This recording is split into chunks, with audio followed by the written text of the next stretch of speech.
You remember 2020, right? A time that we all love to go back and revisit in our heads. That's the opposite of the case, but Ari Aster is bringing us a modern Western that he wanted to feel reminiscent of my favorite movie of all time, No Country for Old Men, but set in the midst of the pandemic. And with that, you have a lot of ideas that you're trying to deal with and handle. So we're gonna parse our way through this film. I'm gonna tell you ultimately how I feel, but there's so much going on here.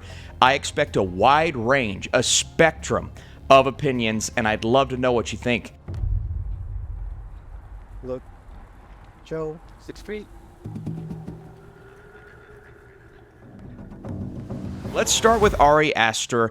I was in love with his first film, that is Hereditary, one of my favorite horror movies of all time. Then we have Midsommar, which I famously like to call Midsommar because of, I've noticed it gets under people's skin. And in the vein of Ari Aster, I kind of enjoy that. I really enjoyed that movie as well. And so he's 2 for 2. We're going into Beau is Afraid, and what the hell was that? It's one of those that I'm really respecting as I'm watching the set design, everything about the production, the music, Joaquin Phoenix's performance, but the more I thought about it, ultimately, I don't think that movie came together, and the ending was insane. And so a pandemic thriller set in 2020, I'm thinking, I don't know about all of this. Not that it's too fresh to make a movie on. I think there were a lot of pandemic movies coming out during the pandemic or like right after, and I'm thinking then, okay, let's slow our roll, wait a couple years, then we can go back and revisit. And I understand the mentality of, okay, well, I don't want to go back there because 2020 sucked. There's a lot going on across the board. More importantly, in our personal lives, we're having to deal with a lot, trying to navigate through these unforeseen times. I, for one, am okay with the movie going back to that time because of what I just said. There's enough there to warrant interest in an idea that could spawn from the madness. Yeah, it's going to make us feel uncomfortable, but sometimes that's a movie's job. And I was getting a little unsettled during this movie, but I'm thinking, Austin, relax. Daddy, chill. This is set in a time during political polarization and division, examining the deep divides in the United States, from the BLM movement to how everyone was handling the pandemic, mask or no mask. Where do we go? How far do we go? What are we going to do with our families? And frankly, no one really knew how to navigate this. And that idea with conflicting beliefs on both sides, both the far left and the far right, and then people kind of right down the middle thinking, both of y'all are crazy. And then everyone loses their minds. Well, that itself is kind of interesting to look back on, to be honest. And it's going to make a lot of people feel uncomfortable, rightfully so. I mean, there were times in this movie where I'm looking at reflections of myself and I'm thinking, yeah, I mean, I am the guy in the back going, what's going on, guys? Like, I don't know. And instilled in the heart of this film, you've got this rivalry between our main sheriff, Joe Cross, and our mayor, Ted Garcia. Joaquin Phoenix, Pedro Pascal, opposite sides of the spectrum. And a sheriff, who I would consider the main character here, who is withered, angry, bitter, consistently on edge. A lot of that spawns from what's going on in the world, but I would say most of it comes from that dynamic with his wife, played by Emma Stone, who inevitably has a subplot with Austin Butler's character. Now, I think that is the weakest part of the film. That is when we start to go into conspiracy theory territory, people that are against the grain, ideas that at the time weren't looked upon so great, and now we can look upon some of those ideas as, well, either still outlandish or some things that pushed a specific narrative that spawned a lot of talk. That being said, that storyline felt, I don't want to say unnecessary because Stone played an integral role in his life, but when they start to go off on that track, that's when I begin to feel the runtime of this movie, which is 2.5 hours. I'm thinking you didn't have to do everything. And that's the main problem with this film, is it's trying to talk about everything. Every movement, every moment within 2020, all of the things happening outside of this small town that really reflects what you love about a modern Western, a town with history, but also a lot of people with various ideas, and a lot of that happening in the background.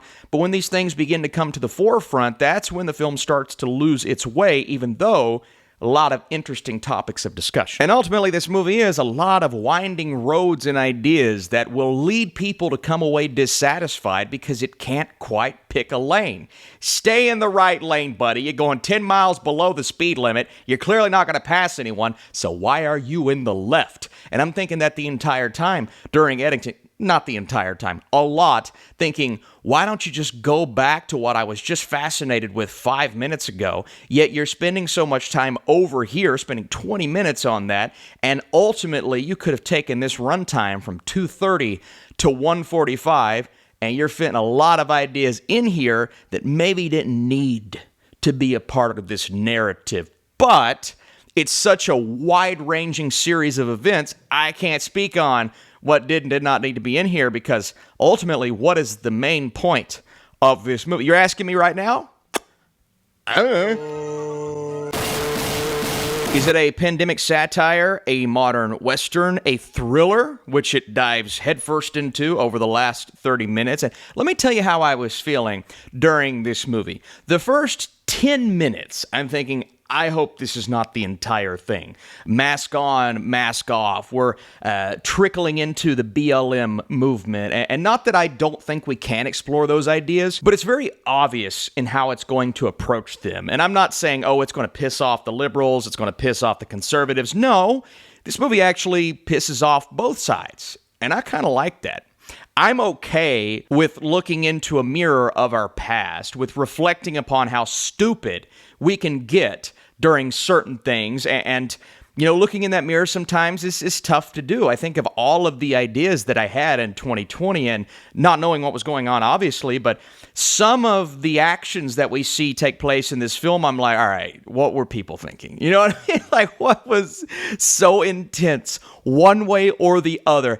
And you can't help but to kind of laugh at the situation. I don't think Aster is trying to attack a specific group here. I think he's reflecting everyone and just approaching this. I think he's fascinated with the way that people were acting in 2020 on both sides with every aspect. And you may think right now, Austin, how dare you laugh at some of this stuff? But I'm thinking, I mean, why not?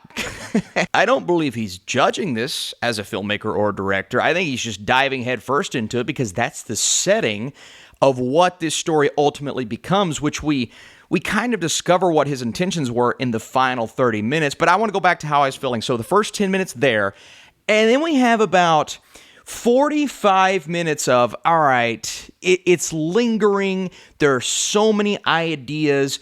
Example, there's one character who has no clue what he's talking about or what anyone's talking about the BLM movement, or really he's just trying to impress this girl by taking on all of these ideas. And then what happens to his character by the end, you're thinking, all right, that is a reflection of a lot of people that I have seen. Just they have no clue what they're talking about, but then they just fall into this because of social media. On the other side of things, you have this anger, frustration of all of these people who are just, do what it takes to protect their families, but you have these withered individuals who just will not comply no matter what. And I'm thinking, yeah, man, every side, or both sides of the coin, every side of the spectrum that we see in this movie, you can either laugh at or think back and say, maybe that was me, maybe I fall into that category, or it's just a mix, a combination of those ideas that made it interesting to watch, but there's so much of it in that 45-minute span. I'm thinking, this movie's not picking a lane. And it was really frustrating as someone who wanted to understand the message, but I really could not do that during the first hour of the film. And in the next hour, it gets a little more interesting. Something happens that was thrilling and violent. I'm thinking, oh my God, I did not know that's where they were going with this film. Then it starts to find its way as a narrative. And you're like, all right, this is where we're going. Less dealing with the setting, the time period, the location, more so just following Joaquin Phoenix's character. Someone gets framed along the way, and admittedly, my interest sparked, and I'm thinking, okay, if this was the entirety of the film, I think I would like it more because it feels way more focused. Not that I didn't want it to focus on all of those ideas, but those ideas felt tacked on because this is what the story truly is. And then we get to the final 20, 30 minutes of the film, And I'm back to, okay, so what was the message? What was the point? And I'm also asking, who was that? Where did they come from? And so there's so many questions you have. At the end of this film, Ari Aster as a director, he's pulling our brain in all sorts of directions. And while I really appreciate the qualities of it, the technical aspects, the score, the camera work, that final 30 minutes is a masterclass in terms of direction. I'm like, this is phenomenally directed. The action, the thuds of the sound effects, the guns. I mean, everything is so awesome. But in the back of my mind, I can't help but ask this question. What is the point? Like, what are you trying to say now? I could parse through and try to find what you were saying earlier, but I don't know what you're trying to say now. Engaging in activism or movements because you care or because it gives you validation. There's personal gain in that, rather than a genuine conviction, which I saw so much of in 2020. You can tell the people that actually care about things, and then those that are just kind of there, oh, they're doing it, so I've got to do it too. There's a big difference between those two groups of people, and most of the time, you can see through the shit. Language. There's the conspiracy theory angle with Butler's character, Stone's character, which I felt was entirely unnecessary, not because it doesn't have a point to prove, but because it's just so separated from the rest of the narrative, and ultimately they don't really reference things again until the main end of the movie. And then I'm thinking, well, then what was the point of that if you were just going to, notice it in passing? Racial tensions, big tech. Big tech was a huge part of this movie, specifically the end, which is like, yeah, that could have been really interesting, but it's just tacked on. And a lot of these things are tacked on just to hit on them or just to say they hit on them rather than actually making it part of the message or the point of the film, which again is fascinating. I've never seen a movie do all of these things at once because we've never really seen a film tackle 2020 like this and have a modern Western setting. But at the same time, trying to find a focus is tough, and parsing through the madness is even tougher, which may have been his point. But I don't know if that makes for a cohesive film. Moral ambiguity, ethical ambiguity, radicalization, all of these ideas are present in this film, and I believe Aster has so much talent in every bone in his body, but oftentimes, especially with his last two movies, he's been unable to bring all of that together and focus on one or two things that makes for a cohesive film. Now, a lot of filmmakers that push those boundaries 10, 20 years' time, you're going to look back and say, okay, no, they were doing it before anyone else was doing it. And so maybe that's how I'll feel in 10 to 20 years. But ultimately, I was so up and down on this film as I was watching, coming to the consensus of, oh, this is a good movie.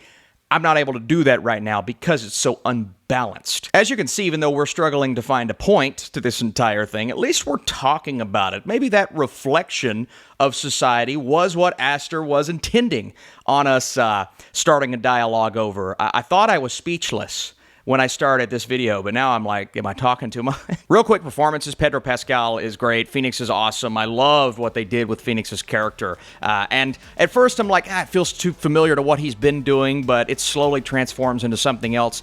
Emma Stone's good. Didn't get a lot of time with her. Austin Butler's fine. But all in all, the performances are rock solid. That's pretty good. And I want to know, how'd you feel about A24's Eddington? I could see both sides, absolutely. I need your thoughts down below. What's the best A24 movie of the year?